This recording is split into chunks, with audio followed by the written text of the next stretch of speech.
Le Dieu très saint. J'ai beaucoup aimé cette intimité avec le papa. C'est très très fort. Et des fois, on peut être ensemble en même temps avec les mêmes choses et ne pas vivre les mêmes choses. Et des fois, c'est terrible quand on voit les autres qui décollent et puis que nous, on reste là. Et tu m'as oublié, Seigneur. Et enfin, on n'arrive pas à rentrer parce qu'on est tellement prisonniers dans nos soucis, nos problèmes. Puis une fois qu'on se débranche, ça va tellement, tant pis, je laisse tout tomber. J'ai senti qu'à un moment donné, voilà, les gens avaient laissé tomber des fardeaux, et puis c'était pour lui, rien que pour lui. Et le louer, lui dire combien on l'aime et combien il nous aime aussi, et c'est le sujet, hein, un petit peu, je sais pas, tout le monde me connaît, non, qui ne me connaît pas, c'est plus facile de faire comme ça. Il y a encore beaucoup. Comment vous faites pour avoir toujours des gens nouveaux comme ça? Bon, bah alors, il faut que je me redise qui je suis quand même. Je vais essayer encore faire plus court, je vais gagner. Non, je m'appelle Hervé Guillois, je suis français, vous avez vu, dans le sud de la France, là où il y a le soleil. Vous avez vu, si vous avez eu du soleil aujourd'hui, c'est parce que je vous l'ai amené, non.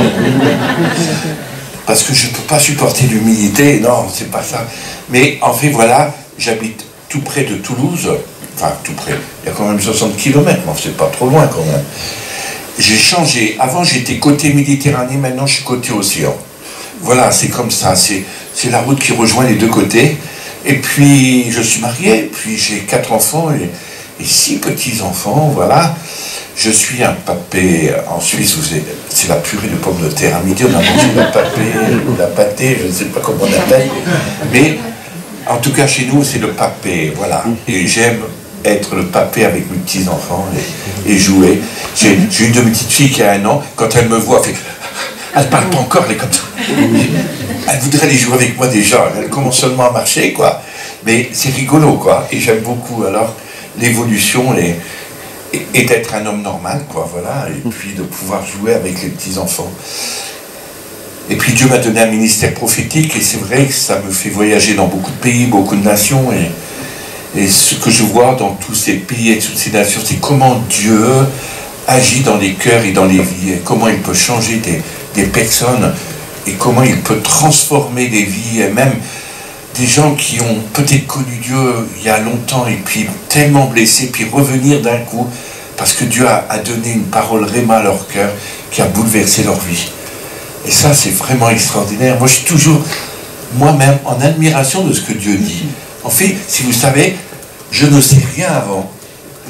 Je marche toujours sur des œufs, quoi. Je les casse pas, heureusement, mais... Alors, en tout cas, c'est comme dépendre totalement de lui. C'est ça que Dieu voudrait tellement pour nos vies à chacun. L'aimer tellement qu'on le laisse faire et on suit avec lui le tracé qu'il nous a ouvert. Et puis, on se laisse porter, et puis on avance. Et puis, pour finir, par amour, on est complètement changé, quoi. Et tellement on aime Dieu, notre vie, elle est bouleversée, quoi. Et puis c'est un papa tellement merveilleux, hein, je vous assure. Moi, j'aime dire papa. Tout à l'heure, j'arrêtais pas de dire, oh papa, t'es merveilleux quand même. T'es là, c'est super quand même, avec nous. Et ça vaut le coup, on dit toujours, un instant dans tes parvis vaut tellement mieux que 1000 ailleurs. J'aime ce verset parce que quand on peut être avec lui, pas forcément dans une église comme ça, mais même quand on vit la présence de Dieu dans notre quotidien, comment notre vie peut être changée, transformée, bouleversée. Et je crois que Dieu veut ça pour nous. Alors voilà, Dieu me donne des fois des paroles de connaissance, des fois des paroles, discernement d'esprit, des fois. Et puis on voit comment Dieu peut agir dans les vies et transformer les vies. Moi c'est ça, et Dieu se plaît à ça. Il veut le bien de chacun. Il veut que l'humanité le connaisse et qu'elle soit transformée. Même ceux qui ne croient pas, je dis, comment tu as la foi pour ne pas croire? C'est fou, quoi. Parce qu'en fait, tout nous ramène à lui. Même quand tu nais, j'ai vu l'épreuve, le souffle de vie, c'est lui qui le met. Puis il a créé tellement d'hommes avec un vide, ce vide, c'est la pensée d'éternité, qu'il faut qu'on le comble. Et tous les êtres humains essaient de combler. Et la plus forte des choses, c'est quand vous allez dans des avions et qu'il y a des perturbations. Je ne vais pas raconter encore mon histoire, mais tout le monde prie, même ceux qui ne croient pas. Après, tu poses des questions, tu croyais, bon. Mais au moment où ils avaient cru qu'ils allaient mourir, ici il y avait un Dieu, quoi. Je crois que des fois on néglige et pourtant Dieu les aime pareil. C'est fou, hein? Aimer avec sensibilité, on va parler aujourd'hui. Waouh! 1 Corinthiens 13, verset 5, ou Luc 18, verset 9 à 17, pour ceux qui veulent noter. Mais 1 Corinthiens 13, 5, il dit, l'amour n'agit pas avec inconvenance. Et en français courant, ça dit ça. L'amour ne fait rien de honteux, il n'est pas égoïste, il ne s'irrite pas. Donc, je pense, il suggère que l'amour a de bonnes manières. C'est fou, quoi. L'amour a de bonnes manières. On n'a plus trop des bonnes manières aujourd'hui, mais... Alors, notre attitude envers nous-mêmes affecte beaucoup notre attitude envers les autres. Vous avez remarqué? Et souvent, quand on ne s'aime pas, on n'arrive pas à aimer les autres. Et souvent, notre attitude envers nous, elle est le reflet vers les autres. Vous avez vu ces choses, je ne sais pas si vous l'avez déjà vu. Alors, je voudrais poser quelques questions en allant plus loin. Qu'est-ce qui importe? Qu'est-ce qui importe réellement? Qu'est-ce qui donne de l'importance à une personne? Qui sont les personnes importantes pour Dieu? C'est toutes des questions qu'on pourrait se poser, c'est vrai. Et nous courons le grave danger de nous efforcer à de devenir importants dans un mauvais but. Et beaucoup trop de gens veulent se donner une importance. Nous aurions tous la considération et les honneurs qu'apportent le rang et le pouvoir. Combien de gens, même dans les églises, même partout, te dire « Waouh, moi je suis ce ministère-là ». Alors on ne le dit pas ouvertement, mais quelque part, on le fait sentir quand même. C'est terrible, hein? On a des mauvais buts. Le problème est que cette importance nous fait plus de mal que de bien dans nos vies. On se donne de l'importance. Nul ne peut se déclarer lui-même important. Seuls les autres peuvent le faire. Tu ne peux pas te déclarer important. C'est les autres qui reconnaissent qui tu es, aux fruits que tu portes. Mais toi-même, tu ne peux pas, parce que ça devient de l'orgueil, c'est plus de l'amour. Nous devons faire notre travail de notre mieux et laisser les résultats à Dieu. C'est Dieu qui qualifie, c'est Dieu qui décide. Personne ne mérite rien, c'est lui qui veut. Même dans les dons, les ministères, en fait, c'est lui qui les donne. Et c'est lui qu'appartient les résultats de ce qui va se passer. L'importance, c'est que nous nous attribuons à nous-mêmes, constitue la racine de l'arrogance. Ce que tu dis de toi, ce que tu prétends que tu es. C'est fou.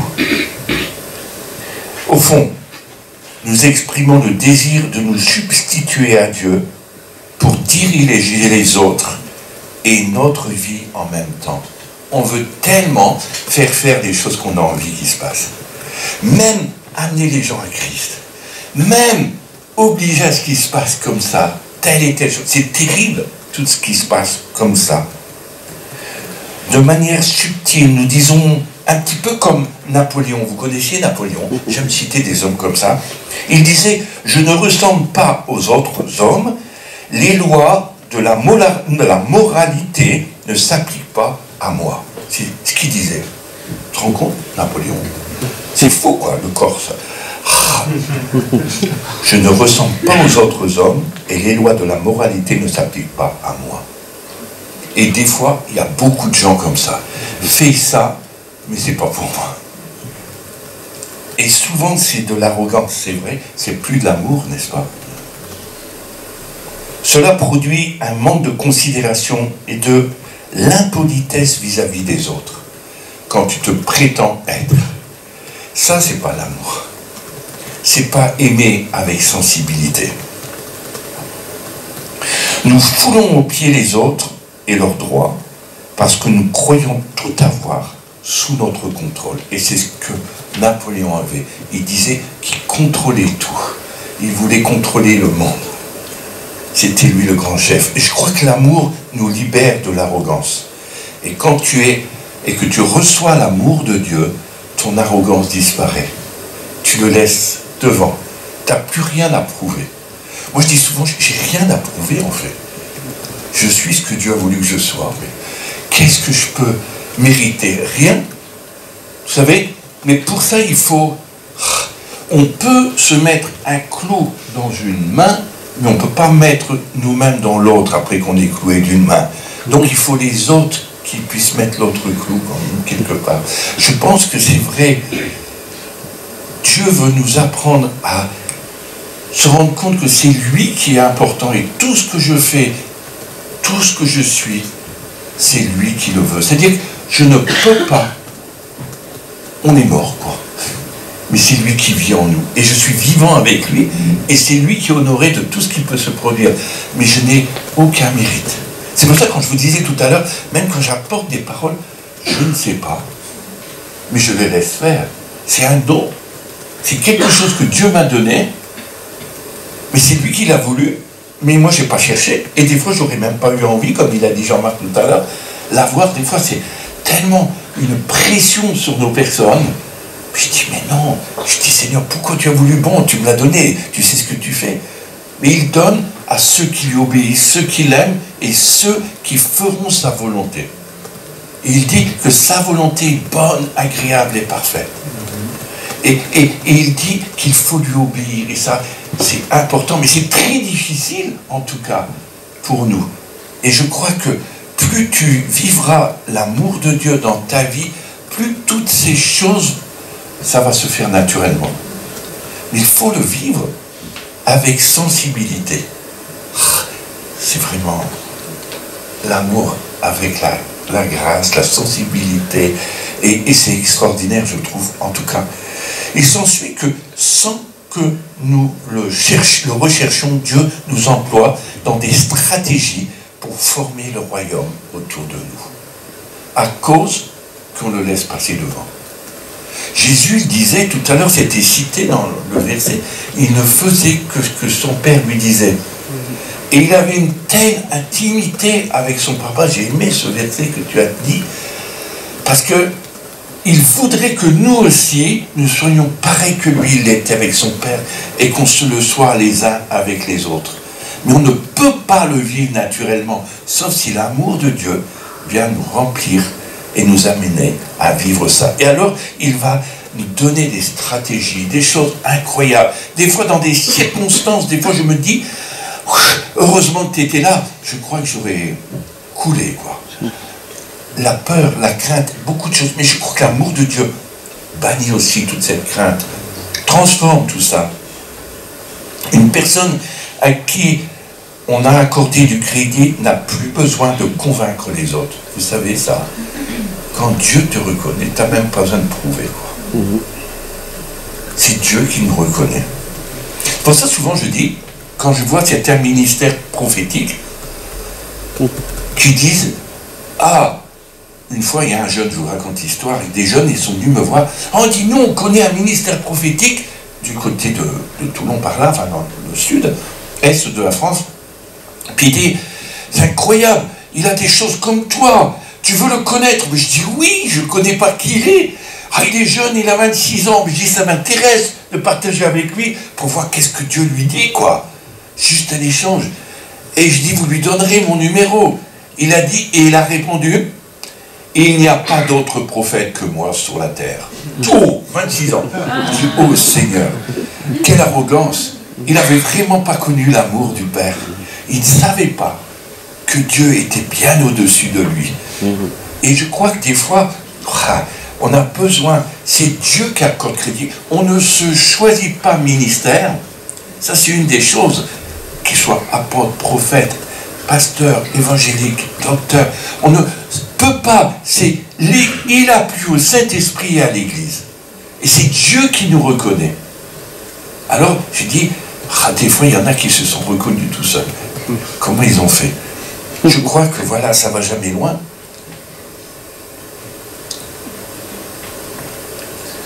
Je crois qu'on n'est plus obligé, quand on est reconnu de Dieu et que Dieu nous a établis, de essayer de prouver aux autres son autorité. On n'en a même plus besoin. Ou de manier les autres à la baguette. Ça se dit, ce truc. Voilà. Des fois, on dit, tu obéis, hein, il faut que tu obéisses. Sinon, gare à toi. Et combien des fois, on manipule les choses ou les gens avec cet état d'esprit. Mais je ne crois pas que Dieu ne fait ça. Je crois que l'autorité, on la reçoit de Dieu. Je veux dire, excuse-moi de t'élever encore, mais il n'aime pas. Mais tant pis. Alors si justement c'est pour qu'il meure encore. Mais en fait, tout à l'heure, il y avait les premières notes de musique, j'ai senti l'onction qui descendait. Et on voyait, je ne sais pas si vous avez vécu ça, c'est pas pour le flatter, mais la présence de l'esprit qui coulait. Il avait même des fois pas à chanter beaucoup de notes, mais rien que parce que... Et c'est parce que Dieu l'a choisi, quoi. Je l'ai dit à ton papy tout à l'heure. T'as vu? C'est incroyable. Et c'est pas parce que lui, il est meilleur. Vous comprenez? C'est pas comme ça les critères avec Dieu. C'est parce que Dieu, j'essaie de rétablir, mais c'est parce que Dieu l'a choisi tout simplement et il l'a voulu ainsi. Et alors, on n'a rien à prouver. Il n'avait rien à prouver. Il voulait faire de tout son cœur la louange pour Dieu. Je le connais un tout petit peu, mais peut-être pas bien, mais ça se sentait, quoi. C'était pas pour lui que... Et puis, même un vieux chant qui peut reprendre, l'onction, elle descend. Tu te dis, t'as envie de partir avec lui dans le ciel. C'est faux, quoi. On a envie de rattraper son manteau pour qu'il s'en aille pas comme Élie. Voilà, reste avec nous, reste avec nous. Non, on a besoin encore de toi. Mais il n'a rien à prouver. Je crois que l'amour est sensible aux besoins des autres. Vous savez ça. Il est très sensible aux besoins des autres. Dieu nous aime et il veut nous donner cet amour pour qu'on sente cette sensibilité, ces cordes vibrées dans les cœurs, ces vies qui ont besoin. C'est pas de l'apitoiement, c'est vraiment sentir cet amour qui doit se déverser avec sensibilité. Et on connaît cet amour sensible aux besoins des autres. C'est tellement important, je crois. Je ne vois pas là-bas. Ah, comme ça on voit. C'est la lumière, elle nous empêche. L'amour n'est pas envieux non plus. Vous avez remarqué? Il n'est pas présomptueux. Il ne s'enfle pas d'orgueil. C'est dans 1 Corinthiens 13,4, ça. La jalousie est la complice de la vantardise, vous savez. Et ça témoigne de notre séparation avec Dieu. Dès qu'on est jaloux, on veut se prouver quelque chose. C'est terrible. Ça témoigne qu'on n'est plus avec Dieu, là, ces moments-là. Et si nous manifestons l'une ou l'autre, il s'agit d'un signal d'alarme. Nous prévenons que nous ne sommes pas pleinement remplis de l'esprit d'amour. Dès que ces choses viennent, c'est dire, j'ai besoin de cet amour. Alors demande-le au Seigneur. Puis tu verras, plein de choses vont tomber. Tu n'as rien à prouver, c'est vrai. La jalousie découle un petit peu du fossé qui existe entre ce que nous sommes et ce que les autres sont devenus. Entre ce que nous avons et ce qu'ont les autres. Entre nos incapacités et la réussite des autres. Tu as remarqué? Elle brise des relations, détruit des familles, divise des églises et entrave et développement du royaume. Tout est arrêté à cause de ça. Combien d'églises sont brisées à cause de la jalousie, de l'orgueil? Vous savez, je vous raconte un témoignage de moi. Quand je me suis converti, j'ai eu la grâce de Dieu d'être très vite rempli d'esprit alors que je ne comprenais pas ce qui m'arrivait. Mais alors rempli tellement fort, j'arrive à l'église, un des anciens qui avait les cheveux blancs, moi je ne les avais pas encore à cette époque-là, et puis qui était là, je le regardais comme un papa. Et il était jaloux de moi, mais il est devenu méchant. Pourquoi tu as reçu l'esprit et moi pas? Il était dans une église East depuis plus de 20, 30 ans, et il n'avait jamais reçu cette visitation de l'esprit. Alors il était en colère après moi, c'est vrai, hein, je vous promets, mais il me le faisait sentir devant tout le monde, méchant. Mais je ne comprenais comprenais pas. Moi, je voulais avoir des conseils de lui, et il m'a, paf, comme ça. J'ai dit, Seigneur, je n'ai rien fait, pourquoi? Qu'est-ce qui se passe? Moi, j'étais tellement heureux avec le Saint-Esprit, je découvrais qu'il y avait aussi de la jalousie, des choses qui entravent cette relation d'amour avec Dieu. Et puis, un beau jour, il était à genoux, et il pleurait pour avoir le Saint-Esprit, comme souvent, pendant des réunions, quoi. Et c'était des prie-dieu en bois, vous savez, dans l'église évangélique, il y avait encore des bancs, et puis alors il était à genoux, là, puis il suppliait, puis il faisait comme ça. Alors c'était un homme qui avait une place vachement importante dans la société. Il était directeur de la chambre de commerce. C'était quand même quelqu'un. Et puis, c'était terrible ce qu'il vivait. Puis d'un seul coup, Dieu, il me dit, Hervé, va juste mettre la main sur son dos et puis va-t'en. Alors j'arrive, et puis il était là à supplier. Et moi j'étais malheureux pour lui qu'il n'avait pas. Je ne comprenais pas. Alors je vais et je le touche juste comme ça. Et là il se met à remplir d'esprit, à parler en langue. La puissance de Dieu était sur lui. Alors il se retourne. Qui c'est qui m'a touché? Quand il a vu que c'était moi, alors là il était malade. Il dit, oh, faut que je te demande pardon. Je te demande pardon. Et comment Dieu, par son amour, il arrive à transformer une situation de quelqu'un qui voulait me détruire presque à cause qu'il était jaloux.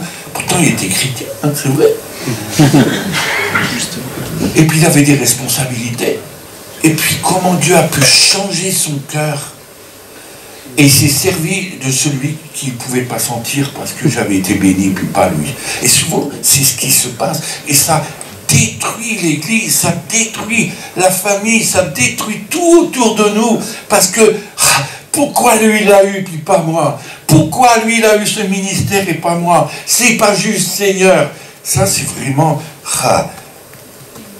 cette dimension de jalousie, de choses qui viennent dans nos vies. On disait tout à l'heure, l'amour n'est pas envieux, il n'est pas présomptueux, il ne s'enfle pas d'orgueil. C'est tellement important tout ça. Ce que la jalousie ne peut obtenir, elle le déprécie par le biais de la vantardise. Un snob est quelqu'un qui accorde trop d'importance au rang social et à la richesse parce qu'autre chose lui manque. Il y a un manque quelque part, donc il y a compensation. Alors on va le chercher dans autre chose. Et on va se cacher. Ça ne veut pas dire que Dieu n'est pas contre la richesse. Comprenez tout ce que je veux dire là?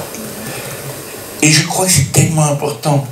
Quelqu'un qui se vante, c'est celui qui doute de sa position en Dieu et qui doit par conséquent se faire une publicité outrancière pour faire voir qu'il est là, quoi. Alors on fait des cris des fois. Alléluia, ou des grands trucs. Je suis là. Mais parce qu'on ne vit pas cet amour avec Dieu, alors il faut qu'on essaie de le prouver pour pouvoir avoir cette bénédiction. Ouais, je crois que c'est important. Et des fois, nous nous efforçons d'utiliser les dons que nous avons, mais pas dans un esprit de rivalité, mais dans l'enthousiasme et la gratitude que Dieu nous donne, avec amour. Comment vraiment on a besoin de cet esprit d'amour, quoi. Et sans lui, on n'est vraiment rien, comme je disais le premier soir. On est comme une cymbale qui résonne. Je ne sais pas si je vous l'ai dit une fois, j'étais dans une église dans l'est de la France, et à Strasbourg, et puis j'étais dans cette église-là, puis j'apprenais comment gérer une parole prophétique, comment il fallait faire, et puis après, comment analyser une parole prophétique, comment accepter ou pas accepter, juger dans ses parvis, c'est important, on ne doit pas tout gober, quoi. Mais analyser, puis je le apprenais, puis il y avait pas mal de monde, puis après Dieu me dit, tu choisis 2 personnes, puis Dieu me montre 2 femmes, là. Souvent les femmes sont plus allants, bon, il y a aussi des hommes, mais des fois ils ne veulent pas, ils n'osent pas, alors j'ai appelé une femme que je ne connaissais pas, et l'autre non plus. Et en fait, il y avait une des femmes, c'était la femme du pasteur, mais je ne savais pas. Et puis je la choisis, et je lui dis, voilà, maintenant, tu vas prophétiser, et puis on va analyser tous ensemble ce que tu vas dire. Oh, purée, la trouille que vous avez. Et elle me dit, j'ai jamais prophétisé de ma vie. Mais je dis, là, tu vas le faire. Et la femme s'est mise à prophétiser. Mais alors, il y avait tout ce que la Bible dit de la prophétie. Elle exhortait, elle encourageait. Et puis quand elle avait dit, on se sentait tellement près de Dieu. J'ai pas encore analysé, j'ai dit, on dira tout à l'heure. Puis après, il y a une autre dame qui arrive. C'était une Algérienne, remplie de Dieu, mais qui, elle, je ne savais pas, elle avait ce don prophétique. Mais je ne savais pas. Puis elle arrive, et quand je l'appelle, le pasteur, il tirait ses cheveux comme ça. Hervé s'est planté, il devait dire, pourquoi il a pris cette fille? En fait, il m'a raconté ça après. Hein. Et puis moi, je dis maintenant, prophétise. Et cette fille commence à dire, toi qui es là-bas, Dieu te demande de te repentir, mets-toi à genoux. Ah, j'ai tout laissé jusqu'au bout. Le pasteur, il était fou, malade. Lui, il l'empêchait de prophétiser. Puis j'ai dit, voilà, maintenant on va analyser tout ce qui s'est dit. Il faut rester calme, c'est terrible. Et puis, j'ai dit, alors je commence par la dame qui était la femme du pasteur, mais je l'ai su après, c'était la première fois que j'allais dans cette église. Et puis je dis, voilà, tout ce que tu as dit a vraiment touché le cœur, et puis la personne qui a reçu, est-ce que pour toi ça t'a parlé? Oh oui, ça m'a bouleversé. Vous voyez, on a analysé tous ensemble. Puis après, maintenant on va analyser pour l'autre dame. Puis je dis, ah, comment vous jugez? Personne n'osait rien dire. Puis le pasteur attendait ma façon de gérer la prophétie. Il était là attentif, sur le qui-vive. Puis je dis, voilà, pour toi, il y a plein de choses qui sont justes dans ce que tu as dit. Mais tu l'as dit avec tellement pas du tout d'amour. C'est poubelle, je lui fais. Ça ne vaut rien devant tout le monde. Le pasteur, il fait, oh, on l'a vu décompresser d'un coup. Et la femme, elle a tapé sur le sol, puis elle est partie. Comme ça. J'ai continué à faire mon enseignement, stoïque, très calme. Je ne sais pas ce qui m'a pris, c'est une grâce de Dieu. Et puis, d'un seul coup, elle revient sur l'estrade, claquant la porte, et puis elle se met là devant tout le monde. Elle dit, je veux parler. Je dis, oui, vas-y. Et elle dit, je voudrais vous demander pardon à vous d'abord, et puis à toute l'Église. Parce que j'étais odieuse. Et Dieu m'a parlé, le temps que je suis parti dehors, qu'il fallait que je vienne me repentir devant tout le monde. Parce que j'ai osé faire ça devant tout le monde. Et elle a demandé pardon. Je vous assure que la grâce de Dieu est descendue après. Parce que Dieu est plein d'amour et de patience. Et il a fallu en avoir pour accepter ça. Et le pasteur a dit, ah, alors maintenant, je peux la laisser dire, mais je peux aussi la corriger. Je dis, tu peux aussi. Et c'est ça, analyser les prophéties. C'est pas juger les personnes, c'est analyser ce qui est dit. Et je me dis, avec tout l'amour de Dieu. Voilà, on peut voir facilement. Vous savez que ce même cours, je l'ai donné à des enfants. Et les petits-enfants, c'était à Marseille. Je ne vous l'ai pas dit cette histoire. C'était à Marseille. Puis j'ai enseigné d'abord des adultes. Puis j'ai eu l'impression qu'ils n'ont rien compris. Bon, ça fait rien. Puis après, j'avais les petits-enfants. Alors, petits-enfants, c'était de 10 ans à 15 ans. Les petits, mais bon, voilà. Les ados, pré-ados, je ne sais pas comment on les appelle. Mais ils sont super, ces enfants-là. Puis alors, j'explique les choses, comment eux aussi ne doivent pas accepter toutes les prophéties qu'on leur dit, mais qu'ils doivent les analyser. Et ils s'écoutent. Puis d'un seul coup, il vient une femme, et qui rentre là, elle était reconnue dans l'église, et elle prophétise sur les enfants comme ça. Puis je laisse faire. Puis après je dis, vous voyez les enfants, il y a une parole qui vient de vous être dite là, et la femme, elle ne savait pas ça. On va l'analyser, cette parole. La femme, elle s'est assise, elle était mal, elle dit, oh là là là là. Comme quoi, il faut réfléchir avant de donner des paroles. Et les enfants analyser la parole. Mais alors c'était clair, et ils discutaient entre eux, et c'était vraiment plein d'animation. Puis je dis, alors, quel est votre résultat? Alors ça, c'était vraiment de Dieu, parce qu'elle nous a encouragés, elle nous a amenés plus loin.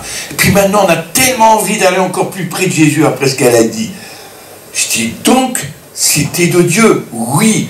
Mais je dis, faites attention, parce que tout ce qui est dit n'est pas forcément de Dieu. Et il y a des fois la chair, il y a des fois l'orgueil, l'envie. Et je dis souvent, quand il n'y a pas l'amour, hein, on peut l'analyser tellement vite. Et je crois que Dieu veut nous apprendre à gérer tout ça. Des fois, on peut dire des choses avec tellement d'amertume et de jalousie, tellement de choses qui sont et qui bloquent l'avancement du royaume dans l'Église. Alors que Dieu veut que ça avance. Il veut se servir de chacun d'entre nous pour manifester le royaume de Dieu. Et on est tous importants. Je vous ai jamais dit, j'étais dans une église une fois aussi, pardon pour les exemples, et puis tout le monde prophétisait, j'ai jamais vu ça. C'est vrai que Paul, il a dit que tous prophétisent. Mais alors là, c'était... Et moi, je regardais, je dis, oulala, mais c'est incroyable, j'ai jamais vu ça de ma vie. Puis, j'analyse. Il y en avait que d'autres bonnes sur tout l'ensemble. Et là, je vais voir le pasteur, je dis, écoute, je crois qu'il faudrait que tu ne laisses pas tout faire tout ça. Il faut analyser, tout le monde donne une parole, c'est super, mais qu'est-ce qui est de Dieu et pas de Dieu?